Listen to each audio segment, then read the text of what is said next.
Today is the great day when a great son of the goddess was born.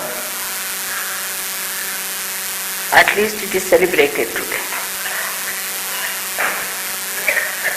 And you are all assembled here to celebrate the birthday of Christ.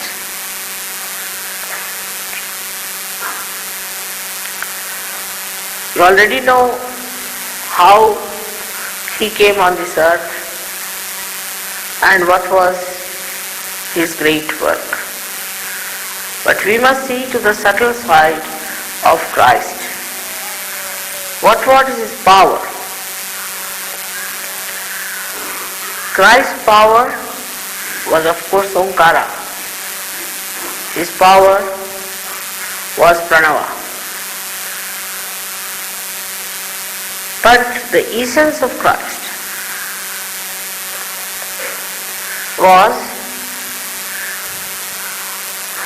tapasya, tapasvita. He is the incarnation of tapasya. And in that incarnation is a sinless personality.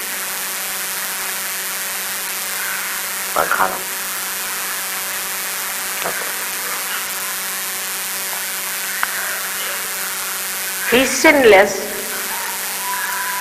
Of course, incarnations never commit sins. But apparently, things that look like sins are also not in his life story. Like one can say that Sri Rama gave up his wife, so it is a sinful thing. Of course, those who understand the subtleties of Sri Rama's life will know that it's stupid to say such a thing. Or Sri Krishna's life, they might say he married so many women. But in Christ's life, you do not find anything that could be pointed out as a mistake, even a slightest mistake. It's a very straightforward life, absolutely pure life, and doing no commitments of ambiguous nature. But it's very surprising that Christianity is just the opposite of what Christ wanted it to be. They painted him so differently, brought him out so differently, and made a mess of his life. Terrible mess, I must say. Because he was the person who tried to keep to the maryadas of the dharma to the maximum. And while the Christians stretched their imagination to such an extent that their sinful life is shocking. The kind of sins they commit is extremely shocking. For example, he said, in a very subtle way, "Thou shalt not have adulterous eyes." Even in Sahaja Yoga I find people still have this problem. What a sinful thing to do to Christ. For Christians to have such eyes which are adulterous. And they are the people who have the maximum number of this. Not only that, but they generate it, they give it to others. Those who go to them, they develop it. Those who meet them, they take it up as something very great and elite. It's such an infectious, horrible stuff. And even after coming to Sahaja Yoga, if you do not understand, I cannot say what one can achieve in life. Because he is the gate. You may cross over all your chakras, but if you are closed at that chakra, you cannot get out. The kind of sinful life people are leading in the Western country has to be absolutely condemned and has to be thrown out of it.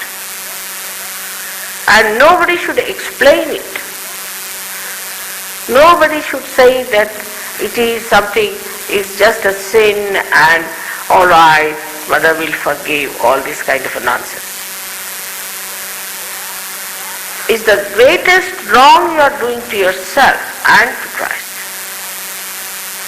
The abandonment of your character, which was just the opposite of the golden character of Christ. He burnt himself like chandan, sandalwood, like gold. He came out of that fire of hell to burn away all that is sinful. So the first attention of anybody who wants to cross the Agya has to be a sinless life.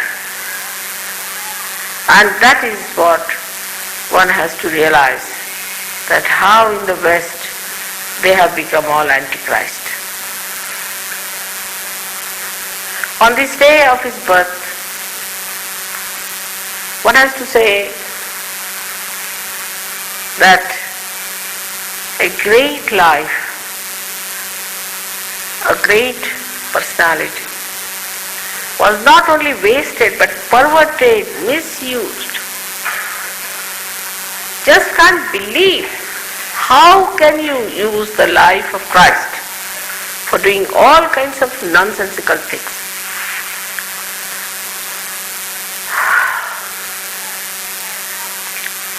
We have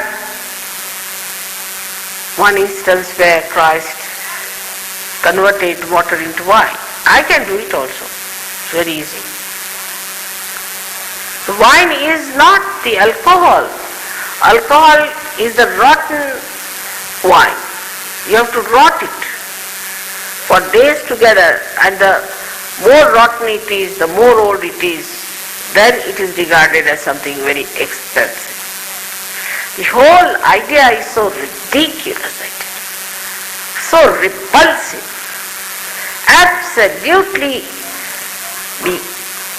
below the dignity of human level to bring down Christ into all these social lives that you are leading there. For you it is important now, all the Saj Yogis from the West, to stand up and make your life pure. Make yourself pure and hate all that is created in the name of Christianity. Actually, thank God they have found out now. The book written by Thomas, who has described the Gnostic way of life, where Gna means to know. In Sanskrit language, Gna means to know. Yeah. So he has described very nicely the Gnostic life. And this Gnostic Bible, or whatever we call it, says about a personal experience of achieving God realization, self-realization. It talks about Sahaja Yoga out and out. Thomas, on his way to India, went to Egypt, and there he has put this in a big vessel of some metal. Thank God it was done in Egypt. Otherwise, in any other place, they would have used it for some other purpose. And already it would have been a perverted thing. So it's important and very important for all of us to understand that the first and foremost thing for us is to purify our attention And for that, Tukaram I said, thank God. If I become blind, it's better.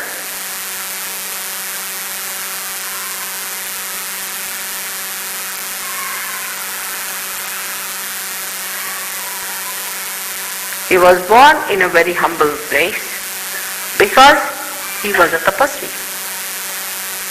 For a tapasvi it doesn't matter where you are, whether you are in a humble place or you are in an elaborate place. It doesn't matter where you are born, in a very humble way. And this humility of his is never expressed in the Western life.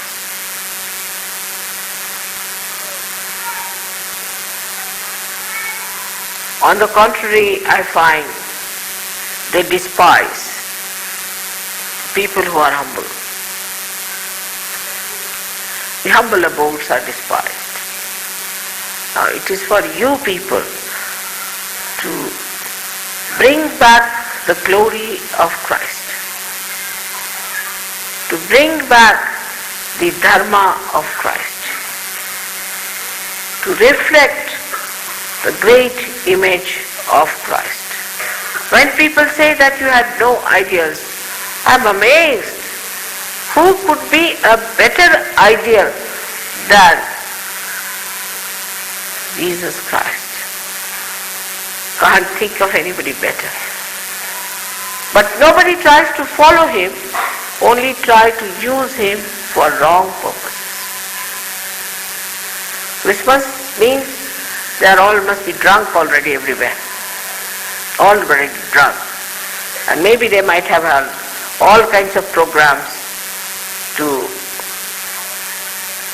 show that they are absolutely insulting Christ.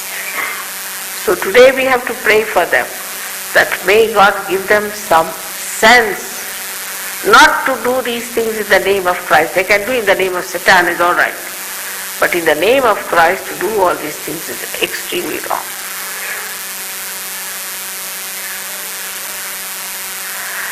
So coming to his mother, she was the power behind it.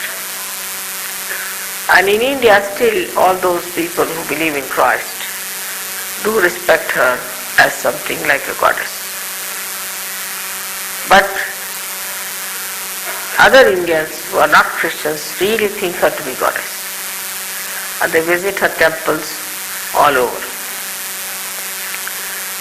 She was Mahalakshmi. And she was Mahalakshmi, which shows that people who follow the Mahalakshmi principle are beyond the material understanding of life, beyond the Lakshmi principle. On the contrary, what we find, they are extremely conscious about the material wealth. You should see how it shows so clearly. Anything that they will buy, they would like to buy something that can sell. It must have a guarantee. Even if they want to have anything like a small little spoon, they would like to see a brand behind it. All the time they are thinking what can they sell and what can they buy to sell. The attention doesn't go beyond. Moreover, they are very much impressed by people who wear something rather expensive or unique. One day I was wearing a ring, I think it's an old ring of mine. For me it was nothing, I just thought it's an old ring and was matching with a sari, so wore it. Everybody started saying me, madam, madam, madam. I said, what has happened? Started looking, I'm wearing a simple sari. What is it? Then one lady asked me, is that a real ring? I said, yes. So, oh, madam. I was amazed. Otherwise I had no value, except for that ring for which I had no value at all. I just wore it by chance. It's an old ring from my family. All right, might be real. So what? Immediately you become madam if you wear a ring. Very surprising. But in this country, if you are going in a big car, people don't like you much. If you are going in a big car and you want to buy some vegetables, they'll say, oh, how much black market money have you got? Not much respect for people who have money. Of course, you are expected to dress up according to your status in life. But that's all. Those who wear do not have the consciousness, and those who see them do not have the consciousness. It is something very surprising that where you are supposed to be worshipping the Mahalakshmi principle, people just get absolutely blown off if they see something extraordinary. I am seeing people, very supposed to be, you can say, high class ambassadors and all that. If they come to my house, they would like to turn the plate to see from where it comes. Or they would like even to see the spoon from where it comes. It's very surprising. Actually, we do not know in this country what comes from where, what is the mark. We don't have any marks, nothing of the kind. And we are existing all right, nothing wrong with us. This kind of mental attitude towards life and the mental projections towards life makes you absolutely gross. While Christ was the subtle, complete subtle. It was nothing but subtlety itself personified. He was so subtle, he was such a sukshma that he walked on the water. He was nothing but pranava, just vibration. He walked on the water. There was no Jadatattva in him. There was no gross principle in him. And while the people who follow him are following nothing but the Jadatattva. I have to now request you all today to understand that when we are celebrating the birthday of Christ, we have to imbibe his qualities, his subtleties, his greatness. Also, I would request Indians, because they are also becoming westernized now, thinking that Western people are the wisest. They have to understand also that we should try to be subtler and subtler and not gross. And this is what is important in Sahaja Yoga culture. In Sahaja Yoga culture, our attention is on the subtle things, on the beautiful varieties of subtleties, to see all the sweetness and the goodness, all the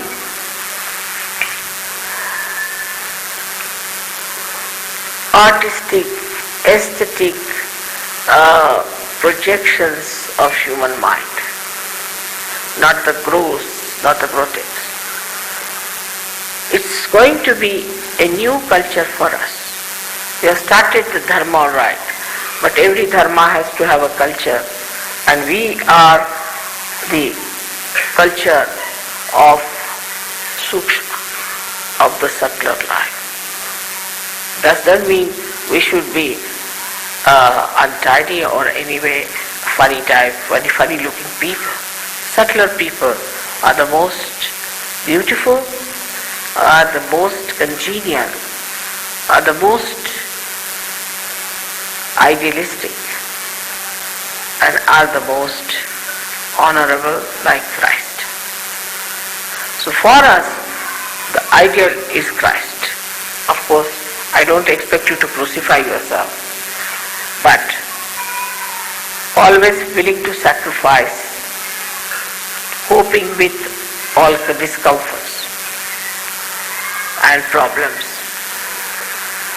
and not talking about yourself, not worrying about yourself, not discussing other and judging others, but giving assurances to people that now we are at this level, we'll be at a higher level, and all the world has to come up to that level. Very positive talking, very positive thinking, and very positive doing is the way you can really follow Christ. Whatever he had to do, he did it with such grace and beauty. That is what it is. So we have to be born like Christ today. You are all born like Christ because you were born without a father, by the Holy Ghost. Just like Christ was born, but look at him and look at yourself. Born the same way as he was born. So you must respect yourself as he respected himself. And the way he worked out his resurrection, in the same way you all have to work out your resurrection. And that is very important. Today you have to just ask one thing from me, that, oh Mother, today we ask you to give us that power of penance, of tapasya, of Christ. I wish this would be granted today and you will become tapasvi.